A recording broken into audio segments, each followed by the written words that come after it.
Hello दोस्तों, श्री कृष्ण अष्टमी के अवसर पर मैं आपको श्री कृष्ण भगवान के कुछ प्रमुख गुण बताऊंगी जिनको आपको अपने जीवन में उतारने चाहिए। जैसे भगवान में करुणा और दया थी। श्री कृष्ण हमेशा दीन दुखियों, गोपियों, भक्तों और पशु पक्षियों पर असीम दया रखते थे। जैसे कालिया नाग है, पूतना है जैसी घटनाओं में भी दंड देने के बाद उन्हें मुक्ति दी उन्होंने। उनकी करुणा इतनी गहरी थी कि शत्रु भी अंत में उनसे प्रेम करने लगते थे। प्रेम और माधुर्य था उनमें। वे प्रेम को सबसे ऊंचा स्थान देते थे, चाहे वह राधा का प्रेम हो या सुदामा की मित्रता हो या मीरा की भक्ति हो। यानी प्रेम को सबसे ऊंचा दर्जा दिया उन्होंने, राधा के रूप में, सुदामा की मित्रता के रूप में और मीरा की भक्ति के रूप में। और उनका प्रेम स्वार्थ रहित और असीम था। वे सिर्फ प्रेम लेने वाले नहीं थे बल्कि प्रेम देने वाले थे। नीति और चातुर्य में भी निपुण थे। महाभारत में उन्होंने हमेशा धर्म की जीत के लिए नीति और बुद्धि का प्रयोग किया।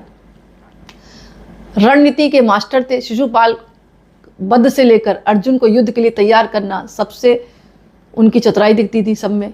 वे जानते थे किस परिस्थिति में कोमलता और कब कठोरता आवश्यक है। निडरता और वीरता। बचपन से ही बड़े बड़े असुरों का संहार करते रहे, जैसे पूतना है, तृणावर्त है, कंस है, नरकासुर है। महाभारत में भी उन्होंने अर्जुन के सारथी बनकर युद्ध में अपना अडिग साहस दिखाया। विनम्रता। भगवान होते भी उन्होंने खुद को ग्वाले की तरह रखा। सुदामा जैसे गरीब मित्र के आगे भी कभी अहंकार नहीं किया। राजाओं के बीच में भी सामान्य और सहज बने रहे। ज्ञान और उपदेश। श्रीमद् भागवत गीता के रूप में उन्होंने मानवता को जीवन का पूर्ण दर्शन दिया। उनका ज्ञान केवल वेद शास्त्रों का नहीं बल्कि व्यवहारिक जीवन का भी था।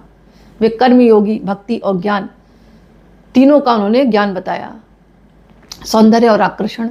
उनका व्यक्तित्व इतना मोहक था कि उन्हें माधव, मोहन, सुंदर, श्याम सुंदर जैसे नामों से पुकारते हैं लोग। उनकी बंसी की तान, मुस्कान, आंखों का भाव हर किसी को मोहित कर लेता था। आनंद और लीला का भाव।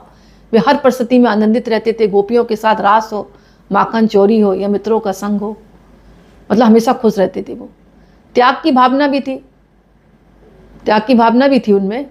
वो हर चीज़ पर कुंठा मार के नहीं बैठते थे वो। उनमें ये खासियत थी। काम सब करते थे लेकिन ज़्यादा अटैचमेंट नहीं रखते थे हर चीज़ से। राजमहलों में रहते हुए भी मोह माया से मुक्त थे।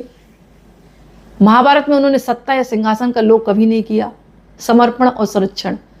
जो भी उनकी शरण में आया उसका संरक्षण किया, चाहे वह पांडव हो या विदुर हो या मीरा हो। तो इस तरह इनके जो है गुण काफ़ी देखने से पता लगते हैं, इनकी लीलाओं को सुनने से पता लगते हैं। और इन्होंने हमेशा जिसको आवश्यकता थी और धर्म के मार्ग पर चल रहा है उसके